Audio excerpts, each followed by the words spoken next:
सभी का स्वागत है एनालिस्टाइज के यूट्यूब चैनल पे। Recently 10th ASEAN defence minister meeting हुई है जकार्ता इंडोनेशिया में। इससे रिलेटेड कुछ की हाइलाइट्स हैं जो हमें पता होना चाहिए। इसके अलावा जो इसमें एक ग्रुपिंग है जो पता होनी चाहिए, दैट इज ADMM प्लस क्या होती है, इसमें कौन कौन सी कंट्रीज पार्टिसिपेट करती हैं, कौन कौन सी नहीं करती। द थिंग इज दैट कुछ की हाइलाइट्स की बात करें तो भारत ने एफएम किया कि जो एशियन कंट्री है उनका सेंट्रल रोल है फॉर डायलॉग के लिए, कंसेंसस के लिए, खासकर की इस रीजन की पीस के लिए, सिक्योरिटी के लिए। देन कमिटमेंट है इंटरनेशनल लॉज का। भारत ने रिटेरिएट किया कि उसका कमिटमेंट है नेविगेशन की फ्रीडम पे।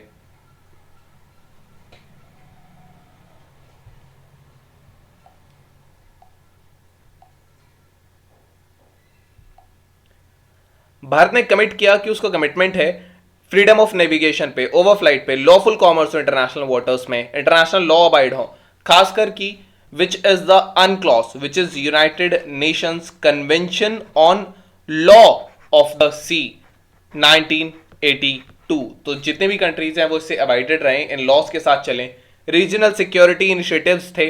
भारत ने एडवोकेट किया कि consultative, developmental oriented security initiatives हों जो कि कंसेंसस दिखाएं स्टेक होल्डर्स के प्रति, प्रैक्टिकल फॉरवर्ड लुकिंग अप्रोच हो, ADMM प्लस की अप्रोच हो विद इन इसके अंदर to enhance maritime security in the region. Dialogue diplomacy से बात हो, इंपॉर्टेंस की बात की गई और भारत ने यह भी कहा कि ये अस वर्सेस देम का माइंडसेट नहीं है, ये this is not the era of the war. Now कुछ कोलैबोरेटिव इनिशिएटिव्स पर भी इसमें बात हुई। भारत ने अप्रिशिएट किया एशियन मेंबर के जो पार्टिसिपेशन था जॉइंट इनिशिएटिव्स में, जैसे कि initiative for women in UN peace keeping operations, initiative for marine plastic pollution response, Asian India maritime exercise है, एक्सपर्ट वर्किंग ग्रुप्स है, humanitarian assistant and disaster relief.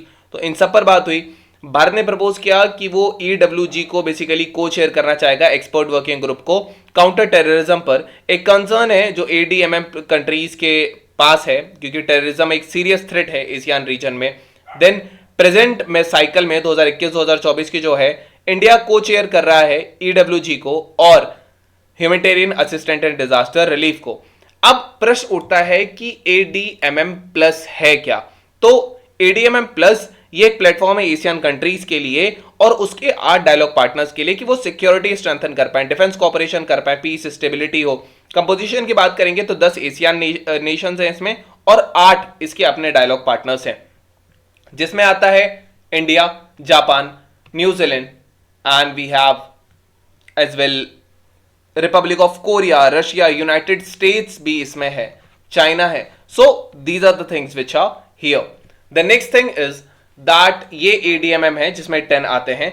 इसके objective हैं और भारत जो था वो इसका पार्ट बना था 1992 में, इसका एक डायलॉग पार्टनर भारत बना था। इसके अलावा इसके कुछ ऑब्जेक्टिव हैं, ये म्यूचुअल ट्रस्ट प्रमोट करेगा, कॉन्फिडेंस प्रमोट करेगा डिफेंस एस्टैब्लिशमेंट के थ्रू, रीजनल पीस स्टेबिलिटी के लिए वर्क करता है, डिफेंस सिक्योरिटी में कॉपरेशन हो, ट्रांजिशनल सिक्योरिटी चैलेंजेस को फेस करने के लिए। These are the things. अब है भारत ने ऐसे कौन कौन से स्टेप्स लिए हैं मैरीटाइम सिक्योरिटी के लिए। तो भारत का जो प्रोग्राम है which is the programme Sagar security and economic growth for all in the region, ये एक मैरीटाइम इनिशिएटिव है जो इंडियन पीस की बात करता है, स्टेबिलिटी की, खास करके इंडियन ओशन रीजन में। इसके अलावा जो है वो है Indo Pacific maritime domain awareness initiative. ये टेक्नोलॉजी है जो एजुकेशन इनिशिएटिव है जो मैरीटाइम अवेयरनेस बढ़ाता है इंडो पैसिफिक रीजन में, ट्रांसपेरेंसी इंक्रीज करता है क्रिटिकल वाटरवेज की। इसके अलावा association of south east Nations क्या है, तो इसके बारे में बस एक ब्रीफ देख लेते हैं। ये पॉलिटिकल इकोनॉमिक ऑर्गेनाइजेशन है जिसका एम है इकोनॉमिक ग्रोथ, रीजनल स्टेबिलिटी बढ़ाना मेंबर कंट्रीज के through, and Bharat dialogue partner है। एशियान में 10 मेंबर आते हैं जिसमें Brunei, Cambodia, Indonesia, Laos, Malaysia, Myanmar, Philippines, Singapore, Thailand और वियतनाम है। इसकी जो एस्टैब्लिशमेंट हुआ था ये 1967 में बैंकॉक थाईलैंड में हुआ था जब एशियन डिक्लेरेशन हुआ था। फाउंडिंग फादर्स इसके इंडोनेशिया, मलेशिया, फिलीपींस, सिंगापुर और थाईलैंड थे। सब्सिक्वेंटली बाकी कंट्रीज ने ज्वाइन किया और अब तो डायलॉग पार्टनर्स भी हैं। Asian summit highest policy making body है एशियन में एंड इसमें हेड्स होते हैं गवर्नमेंट के, स्टेट्स के, एशियन मेंबर स्टेट्स के। हर साल में 2 बार होती है ये। पहला एशियन समिट जो हुआ था वो बाली में हुआ था इंडोनेशिया में और ये हुआ था 1976 में। Now we have today's prelims practice question. The question says which of the following countries is not a dialogue partner of ASEAN countries?